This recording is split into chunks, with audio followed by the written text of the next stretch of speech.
Aborigines, which means what? Black folks.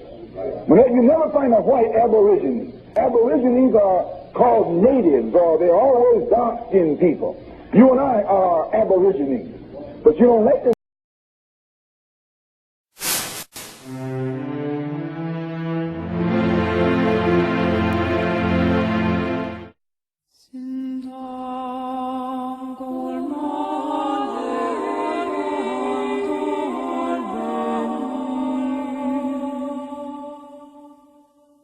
Henry Ford said that history was bunk, and Napoleon said that history was the only true psychology and the only true philosophy. I think we can all realize that if we got the wrong history and been given the wrong information, it is bunk. So Henry Ford was mostly right, I'm afraid.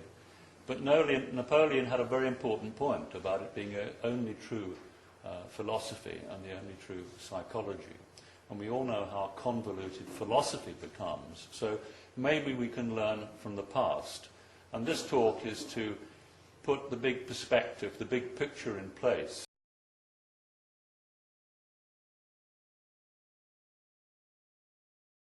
And owned by occupation of the natives. Now, they didn't at that time recognize the natives as human beings. And owned by occupation of the natives. Now, they didn't at that time recognize the natives as human beings. Of the moment in time when white people as a separate and distinct group of humanity were invented through legislation and enactment of laws. Now, Dr. Battalora is an anti-racist writer, attorney, and professor of sociology, anthropology, and criminal justice at St. Xavier University in Chicago. Let's start with this. What made you decide to write a book on this topic and this subject before we get into your background and all of that kind of stuff? Sure. Well, look, when I was in graduate school at Northwestern, I was researching legal prohibitions on marriage, and I was in the law library going back historically to prohibition after prohibition, and then I found myself looking at laws in the 1600s, and something wasn't right. I wasn't conscious about exactly what that was, but that night after I went home and I went to bed, and something was bothering me about the what I had read in my research, but I couldn't put my finger on it. And then at some crazy hour in the morning, as such things tend to go, I woke up and I realized, wait a minute, white people weren't there. Like that label that I have grown up with that was attached to my birth certificate, you know, so certainly for my entire lifetime was a category I just took for granted. And it did not exist. I've drawn this line from Venezuela to St. Augustine to illustrate a point, to begin this logical progression. The first point is over here, off the northeastern coast of Venezuela. It's a city called Cumaná, and it is the oldest continuously inhabited settlement, European settlement, in all of the Western Hemisphere. It was established in 1502. Puerto Plata, in the Dominican Republic, is the oldest European continuously inhabited settlement, city in the Americas, 1510, all of the Western Hemisphere. And then St. Augustine is the oldest European continuously inhabited settlement in North America. So from 1502 to 1565, the Spanish, claiming this concept in law called terra nullius, established ownership of the Western Hemisphere. They referred to everything from the Gulf of Mexico, Texas, all the way around Florida, all the way up to Labrador. They called that La Florida and claimed it and said, this is ours. And there's something in law called the homesteading principle. And this goes back thousands of years, that if you find a piece of land not occupied by anyone else, and you do something productive with it, you create ownership.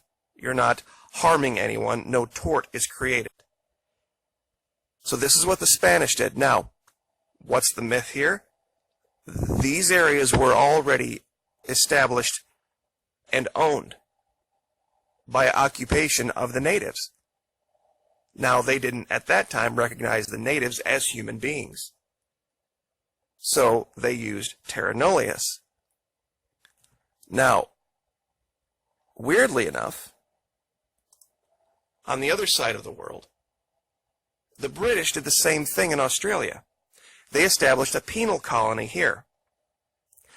And they didn't recognize the Aborigines, so that gave them right in law of ownership. But are some of the biggest mysteries facing our civilization today still to be found on Earth? A new book out now in the UK and released later this month in the US alleges that scientists and archaeologists have for decades overlooked more than 100,000 years of American prehistory that could reveal the secrets of our species' origin and shine a light on the true extent of American colonial genocide. The book is America Before the Key to Earth's Lost Civilization, and its best-selling author, Graham Hancock, joins me now. Graham, welcome back to Going Underground. Thank I've got you. to ask you, we've been told for years that there's no point really from an archaeological perspective in talking about the Americas. Why is this book so big, America Before? Well, you see, it was a long-held view. It's unfortunate to say this about something that defines itself as a science, but archaeology is very dogmatic. And it was a dogmatic view held for more than 50 years, from the 1960s right through until past 2010, that the first human beings to enter the Americas had come in about 13,400 years ago. Across to Alaska. Through Alaska, through the Bering then land bridge, and into North America, and then into South America. And this was a doctrine. It was called Clovis first. And actually any archaeologist, and I can give you a number of examples like Jacques Cinq-Mars, who excavated Bluefish Caves in the Yukon, any archaeologist who came across a site where humans were older than 13,400 years was viciously attacked, like, as though the archaeological community was a pack of hyenas. They just descended on these dissenting voices and utterly destroyed their careers and withdrew their research. You say in the book, the editor of Nature, one of the premier Scholastic magazines, characterized it as bullying and aggression against people who wanted to... Exactly. Terrible bullying and aggression. And I often try to figure out why this is. And I think maybe it is a natural human instinct to be territorial. And if your territory, your intellectual territory, is a particular idea about the past, you're going to tend to resist any ideas that contradict that. And if the stronger the ideas are, the stronger your resistance is going to be.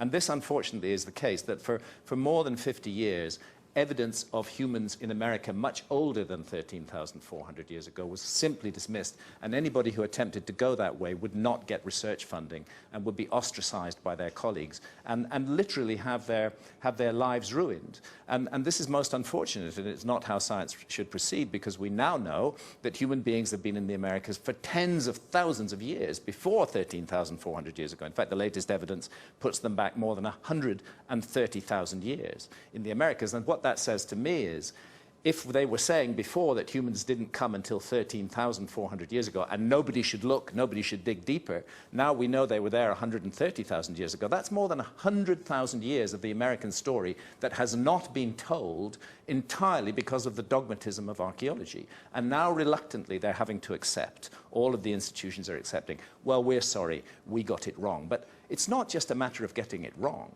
It's a grave responsibility to be the profession that interprets the prehistory of humanity to the modern world. And it's a betrayal of that responsibility to be so dogmatic and to refuse to consider any possibility which doesn't fit with one's preconceived notions. And, you know, the net result is that we're left with 100,000 years of North American prehistory, which has been completely unstudied, and they're only now beginning to study it. And the evidence that's coming out, both in North America and South America, is absolutely stunning. All the old preconceptions are being Who benefited, overthrown. though, apart from this professional class of archaeologists? And I know it's very multidisciplinary, this book, as you are saying, not just archaeology, genetics, biology Yes, but and also... the new science in genetics is one of the things that's breaking the logjam, because genetic evidence is coming up which can't be explained by the pre-existing paradigm. For example, the pre-existing paradigm held that human beings had only entered America one way, that they'd come up through North Asia into Siberia, across the Bering Straits, which were then a land bridge, down through North America and on into South America. The problem that DNA has thrown up is that we have a very strong genetic relationship between Australasians, Aborigines and Melanesian people from Papua New Guinea, and certain tribes in the Amazon jungle. Now, if you could find that DNA footprint in Central America and in North America as well, it wouldn't challenge the existing dogma. But you can't. You only find it in the Amazon, and that rules out any possibility that they could have migrated through North and Central America to get to South America. They had to have crossed the Pacific Ocean. And furthermore, because very ancient skeletal material has been found containing this DNA, we know that this happened during the last ice